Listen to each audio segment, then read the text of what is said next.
मोह और माया के अधीन होकर हम सत्कर्मों से दूर हो रहे हैं, परंतु यदि हम मोह से दूर होते हैं तो हम पारिवारिक कर्तव्यों को कैसे निर्वाह करें? तो मोही कोई पारिवारिक कर्तव्य कर पाता है?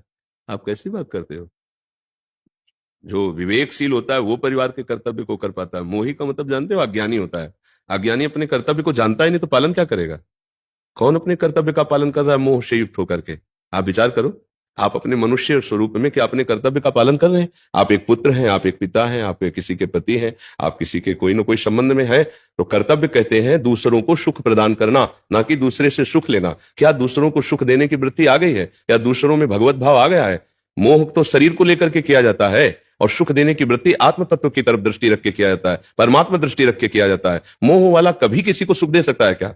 कभी नहीं दे सकता। मोह वाला तो अपने सुख, शरीर सुख की मांग करता है, और वो कभी धर्म का पालन नहीं कर सकता है। जब मोह का नाश हो जाएगा तब सच्चाई में तुम परिवार का पोषण कर पाओगे, सच्चाई में अपने परिवार का उद्धार कर पाओगे, सच्चाई में अपने परिवार को सुख दे पाओगे। मोही पाप कर्म करके धन लाता है, पूरे परिवार को नष्ट कर देता है, सबकी बुद्धि को भ्रष्ट कर देता है, सबको अशांति और क्लेश प्रदान करता है, और स्वयं दुखी होता है।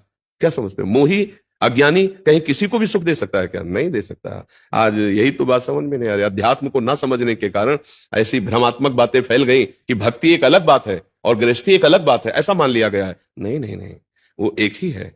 जो आप अपने कर्तव्य का दूसरों के हित के लिए पालन करें, वो भगवान की प्राप्ति कराता है।